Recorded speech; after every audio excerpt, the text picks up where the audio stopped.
Today I'm going to teach you how to make a set of bunny ears from the supplies you see here, and I'll also give some alternatives in case you don't have all of these exact supplies.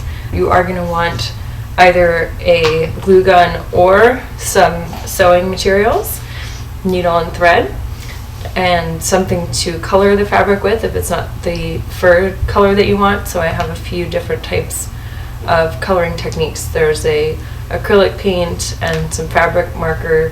There's also Sharpie, which I will have to dilute a little bit to make it into a lavender color instead of this dark purple, and then a toothbrush for rubbing it in, blending, and brushing the fur. You'll want some kind of wire, especially for these bunny ears, so that the ears are posable. If you don't have a thick craft wire, you can use a coat hanger, like a wire clothing hanger, or I have some twist ties, so this is going to be a lot more flexible. It's going to give you not as much shape ability, but won't stay as stiff. It'll be a little bit more of a floppy ear, but I have some really long twist ties that I had from some kind of food or packaging, so that's an option as well.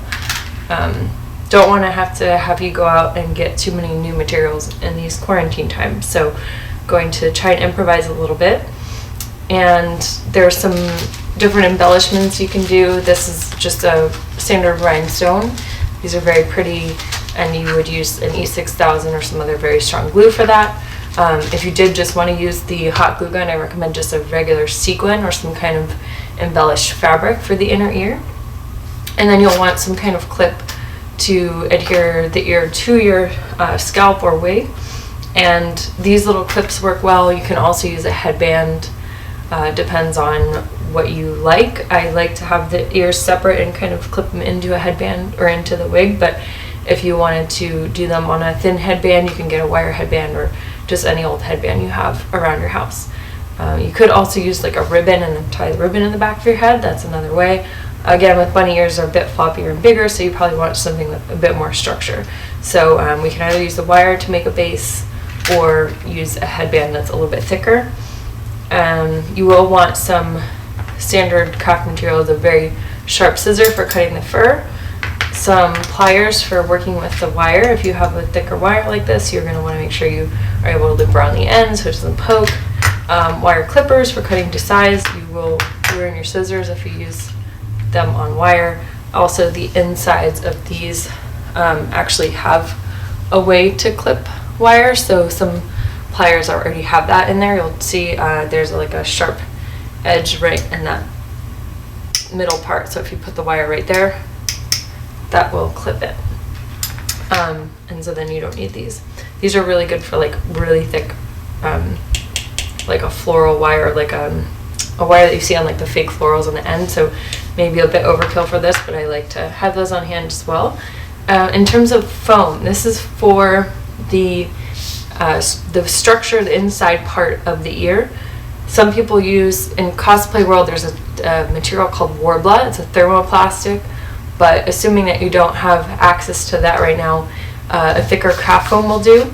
You could also use cardboard, but it will make your ear not as weather durable. You know, if it got wet, it could kind of melt out of shape. So I like this craft foam. Another alternative that we all have right now, probably, this would be a little bit crunchy sounding, but if you don't mind a little bit of the sound, that would be a great alternative to some craft foam. Another alternative that you might have somewhere would be a very thick, a felt or some other kind of very thick fabric. Check your closet, see if you have any old clothing that you don't wear anymore, maybe like a pair of jeans. So denim is a really good choice, or just some other thick fabric you're not using. A placemat, maybe, if you have some random old things in your kitchen, a placemat would be good as well for this. And finally, of course, your furry ear material. So I just have a few scraps here, but I do have larger pieces, so depending on what type of ear you're making, you'll need a larger or smaller piece. The direction of the fur is definitely important when you're cutting, so you want to make sure that when you are cutting that the fabric patterns, the way that the fur is running is lining up. Okay, so let's go ahead and get started. The first thing is to have a template. Oh, the last thing that you need is some type of cardboard. A good old pizza box or some kind of packaging will do. It's nice and thin, so it's easy to cut. Unlike corrugated cardboard, will be a little bit harder to cut. So we'll start with this one, and I'm going to just draw. Oh, I will actually want to grab a pencil as well.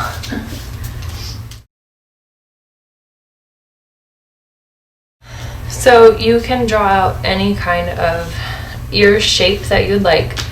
What I'm going to do is at the bottom sort of curve the ear in together, so I'm leaving a little bit wider bottom than what I actually want the final ear to be, and this will give it a nice inner fold area. And then you can actually make these a little bit like lopsided if you want it to have some kind of a curve, maybe more like that, where it kind of comes out into one direction.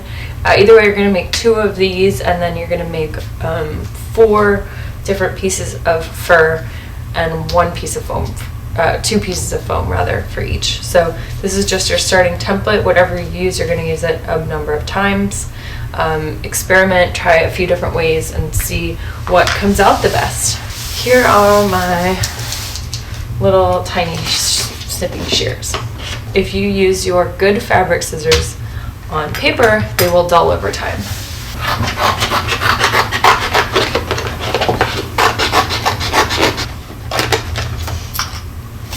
All right, so there is my beautiful pizza box ear template. You're not going to be able to see me in this video. I'm going to show you the difference between a very thin foam and a very nice thicker foam. So we're not going to use that one. We're going to use this one. Okay.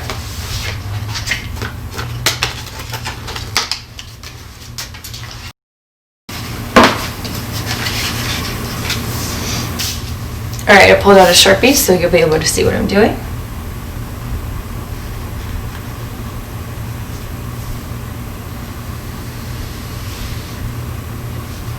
Whoops.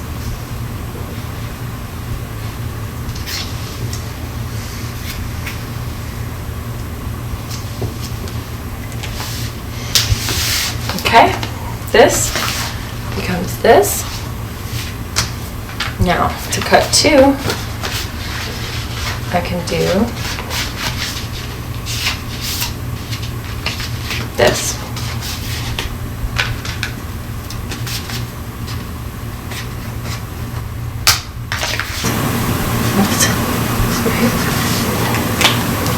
Now I have my left and right. This is my template, okay? And I'm going to take this and start cutting my fur. You're going to want to actually do it on the back.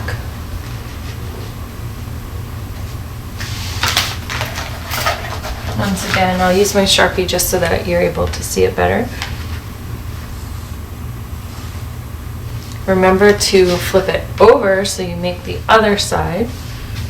And it looks like we're not quite there with this one. I might just, if I wanted to just push it over, then nah, the fur is going to be in a weird direction. Okay, so I'm going to want to do a different piece of fabric with this one. Oh, and I forgot. You're supposed to add a seam allowance to this. So actually, we'll go to here. This will be my sewing line.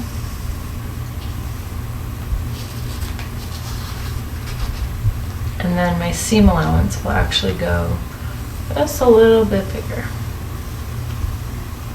Okay.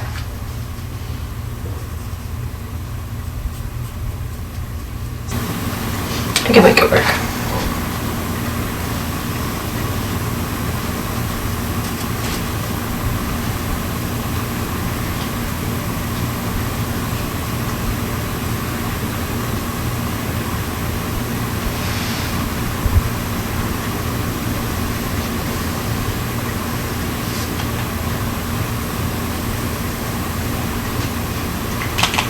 art, not science, right? Left, right. To cut these pieces, you want to be as close to this this part of the fabric. So you don't want to cut from the front because you'll end up cutting all of the fur. So what we're going to do is just do tiny little snips and try and stay as close to these lines as possible, as close to this very edge.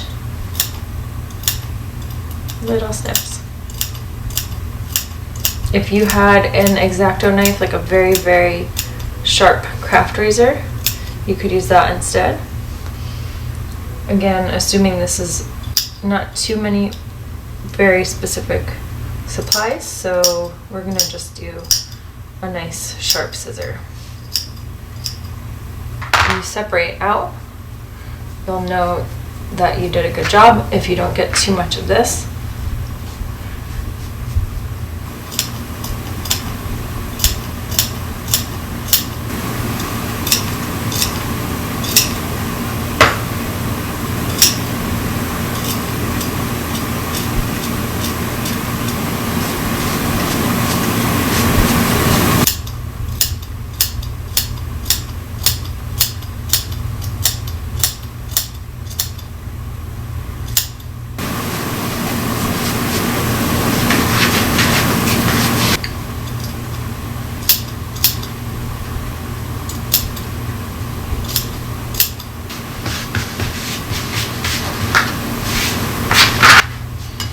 Now you'll see what I've done is I've labeled the pieces so that you can actually tell when you are doing a whole bunch of cutting, then you don't get your pieces confused. So now we're going to do the front, which is going to be a different fabric.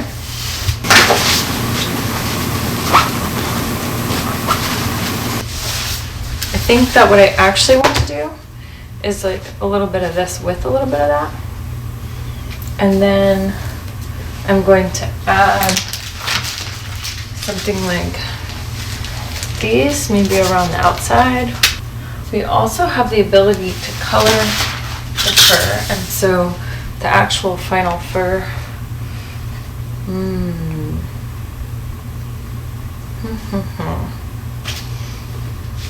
this one is going to fray a lot.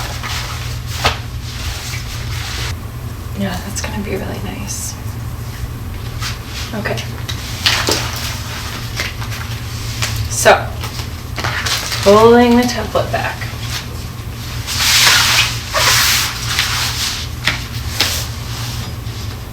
Two of each plus seam allowance. Again, we can fold, save ourselves a little bit of time. In that case,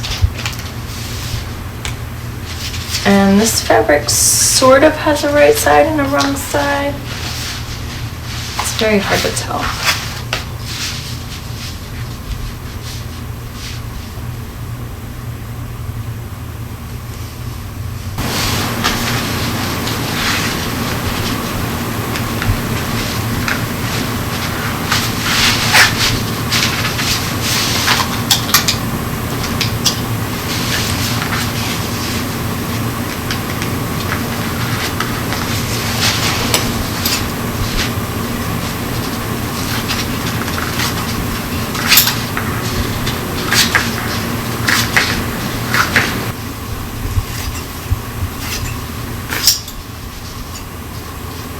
So now what I want to do is actually trace the pattern again, just so that I remember where my actual sewing line is.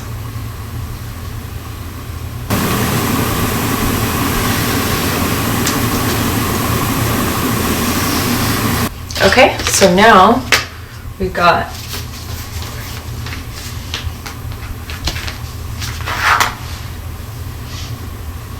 one piece of each.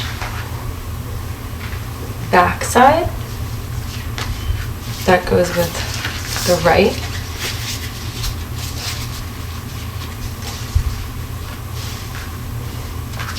Left.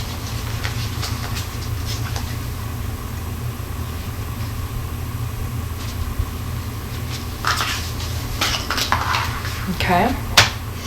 And what I'm going to do before I sew this all together, I'm going to start coloring these outside ears lavender so that we can just make sure that we're getting the right color. I'm going to do a little experiment on some test, on a test piece here. Little scraps are good.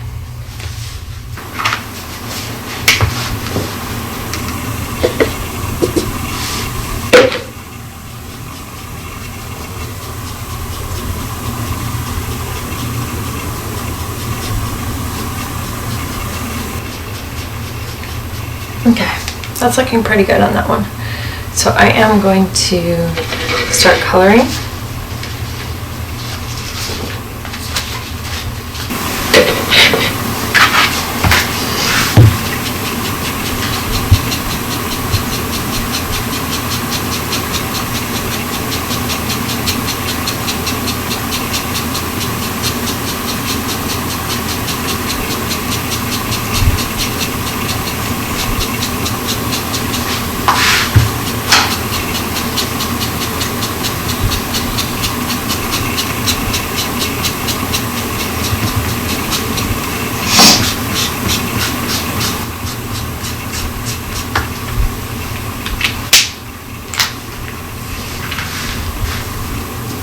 Okay, something else that's really great for hanging, holding on to is detergent caps, because they're really great for mixing colors and water and that type of thing.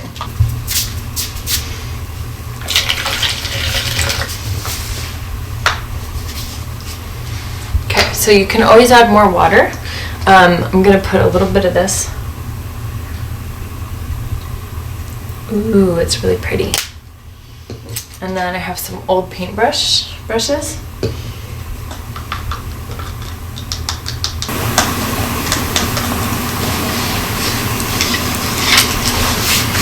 Here's an old paper bag that is great for catching drips. Also, if you are being very careful in quarantine, just be sure that you let the bag sit for a few days. Beautiful fabric paint. Oh my gosh, I don't know if autofocus is still on. Come on, focus. Focus, man.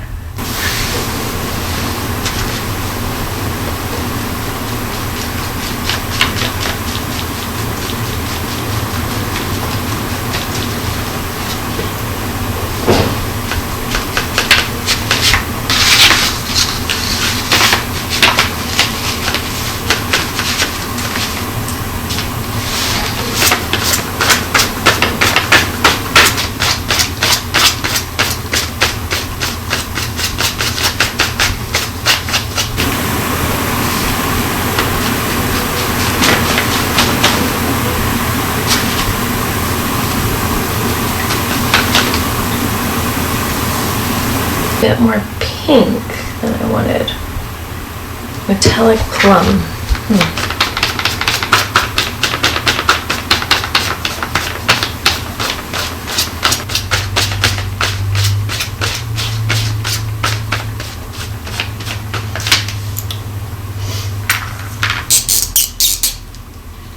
So I'm not loving that. That's coming out very plummy. What I want to do is get something else.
So this side had paint and the Sharpie marker.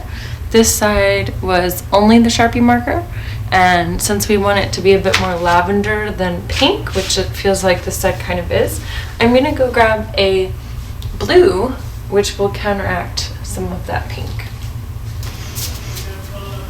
I do have 2 blues, so I just want to try with the lighter one first because we don't want this to become a dark mess.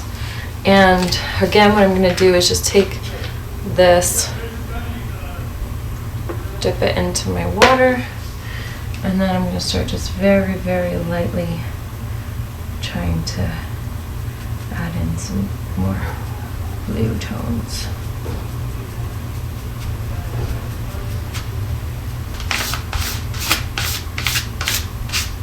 Okay, I'm going to stop here because I actually remembered that I do want to clip some of this hair, and I'm going to put a little bit on the top like that, and then I'm going to clip some more down the sides. First I'm going to give this guy a little blow dry, then I'm going to finish sewing, and then I'll come back here and show you the progress.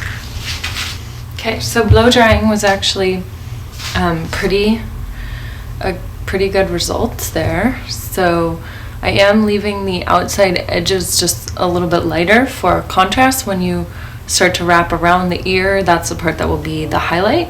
And there's a few little pieces that are still a bit matted and maybe sort of wet, which is fine for now. Slightly different colors in terms of this one has a little bit more pink because of the paint. I kind of like it, and it definitely looks more lavender now that it's dried.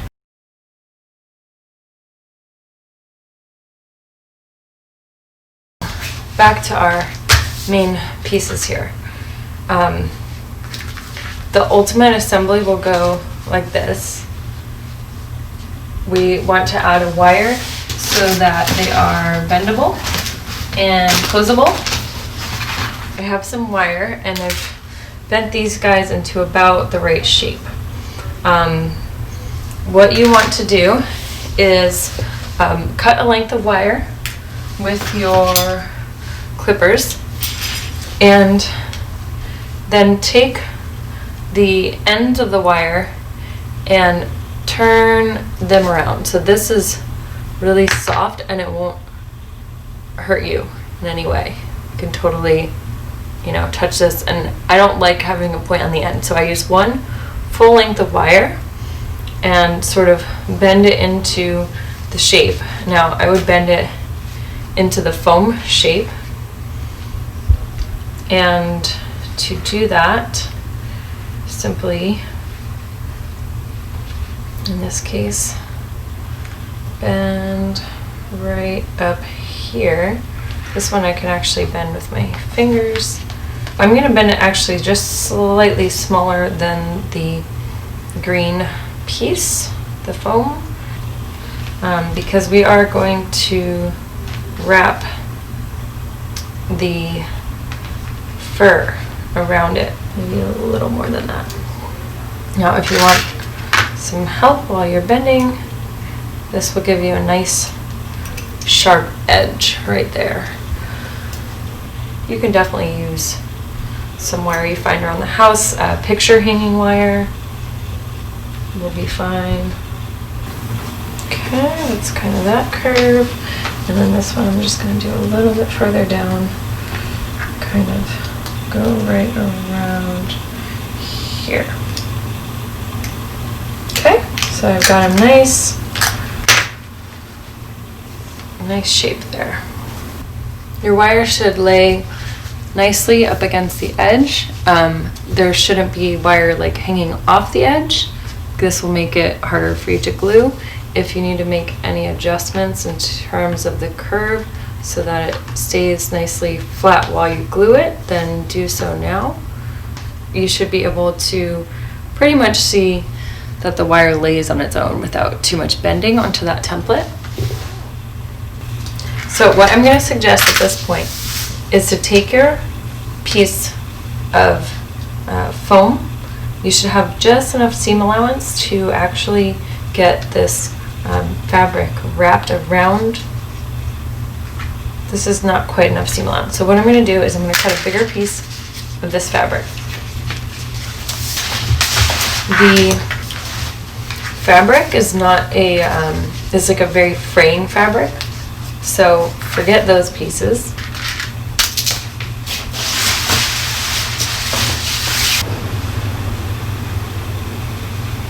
I'm gonna do like an inch.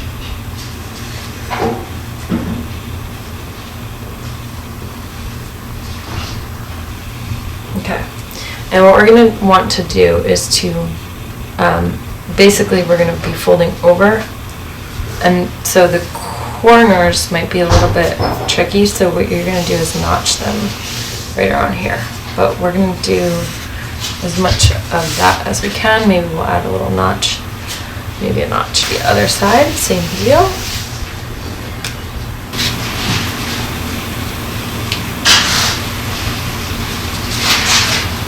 Maybe notch, notch, notch, left side.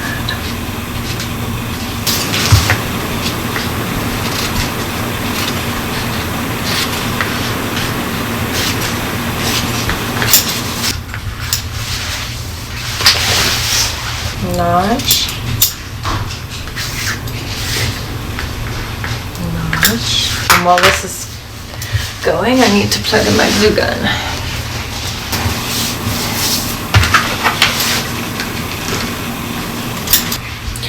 You could actually cut these edges out completely, eliminate a little bit of bulk.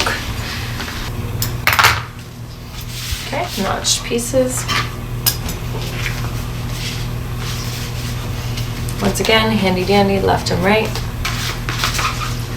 I'll show you the finished piece up close. So it does say left, and the reason why I am actually going to glue this to this is because this fabric is very lightweight. So for this little bottom piece, I'm actually going to join this with some duct tape because I want to make sure that that stays together and doesn't move around. Here's one of my crafting hacks. I put packaging tape on my duct tape roll, a packaging tape dispenser, so this way it's easy to get it out. It is on backwards though. Cool. Duct tape always at the ready. Why does this corner seem like it's still a little bit too long? I see the glue is starting to drip. That means we're ready to glue. This is like a geek glasses. Alright, so we have the wire shape.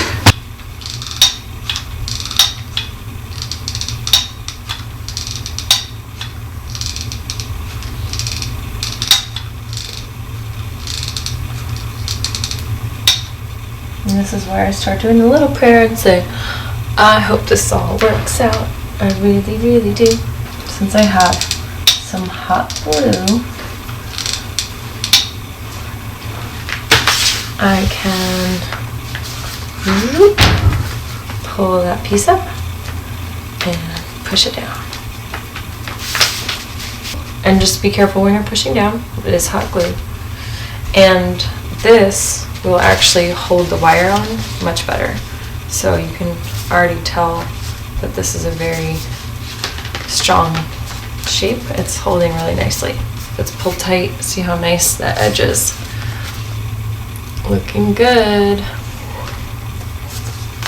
Okay, so it is important to make sure that your shape of your outside, and again, it's really good we have this line, so you can make sure it's nice and taut against all the edges as you continue on with the top part. Now this is the part where we cut out the little corner, so I could actually even cut a little tiny bit more now that I see that angle there.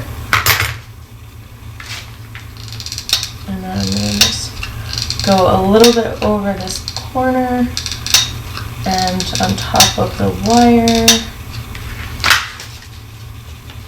Okay, going slow as I go. Of course, get a little bit of glue on there on my fingers. And for this edge, I can kind of tuck and then glue. While the glue is still hot, I can kind of form a nice little corner there. Just trying to prevent some frayed edges and don't want it to show from the front. Okay, doesn't matter too much how it looks on the back as long as it looks nice and smooth on the front. Oops, now I'm coming a little bit off of my original plan here, making sure that we're staying up there. So now I'm going to actually do the other side just to kind of keep it even.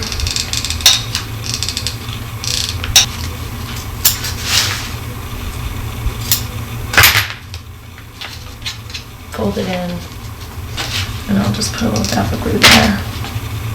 Fold in like a hospital corner if you ever made your bed that way, and then do a nice little bit of glue over here.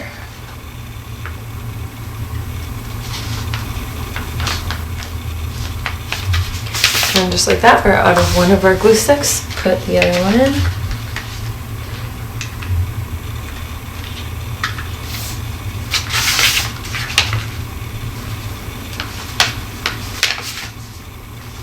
Once again, checking the front, looks pretty good, nice and smooth. Yeah. Okay, and as we come to the top, just gonna focus on gluing this wire down first.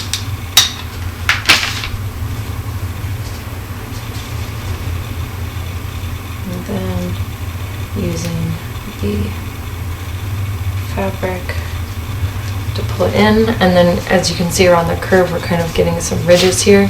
That's fine, just again gluing down like little pleats almost. For this corner, I'm going to fold down one edge first.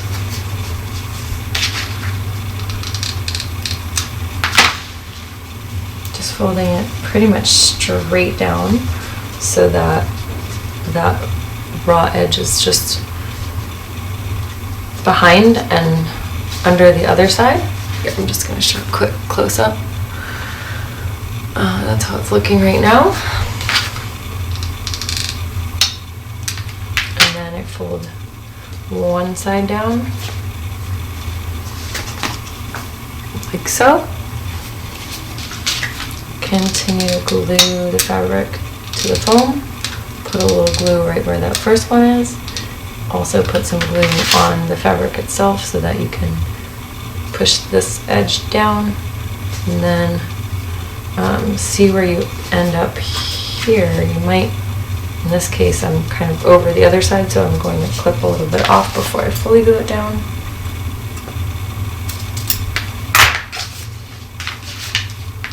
And then I'm going to finish it off over here.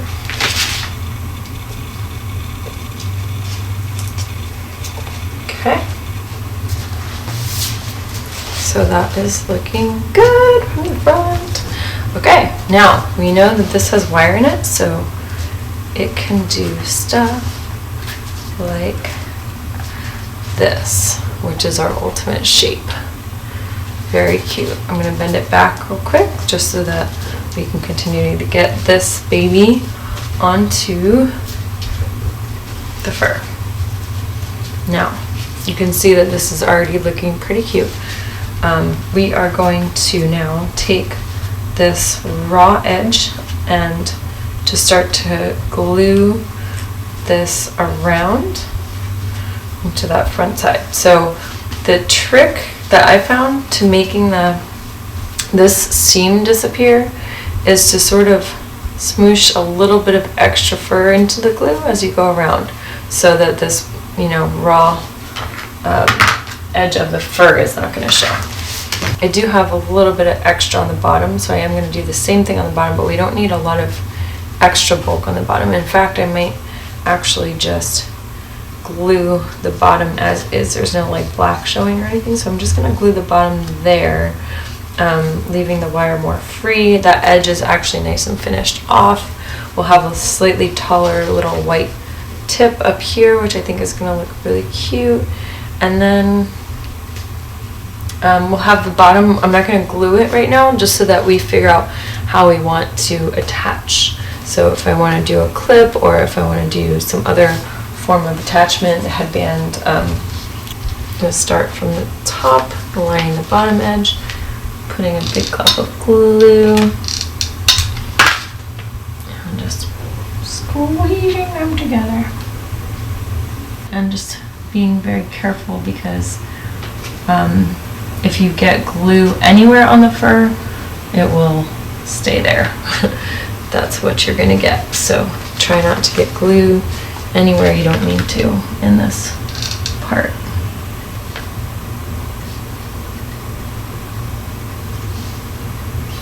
Try not to like push the glue down, because then it will actually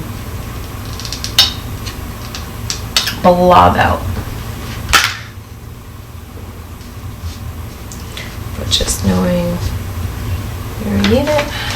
Okay. Working slowly and deliberately.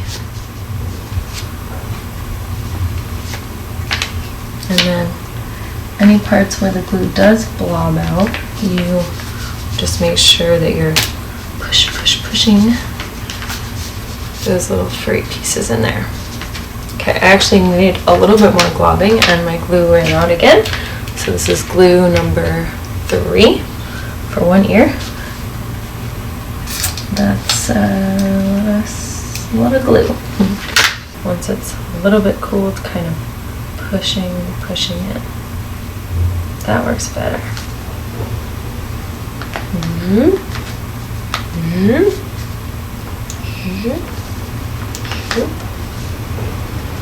Pushing it. Oh yeah, that's perfect. Okay, so I'm going to show you real quick the difference between when it's kind of pushed in and when it's not. And right here, you can see this little bit got pushed in, so it's nice and blended. This side, you can still kind of see the raw edge. So we're going to try and do this on more of it. I'm going to run a little line to right where I had already gone, and then push down, push some of the excess.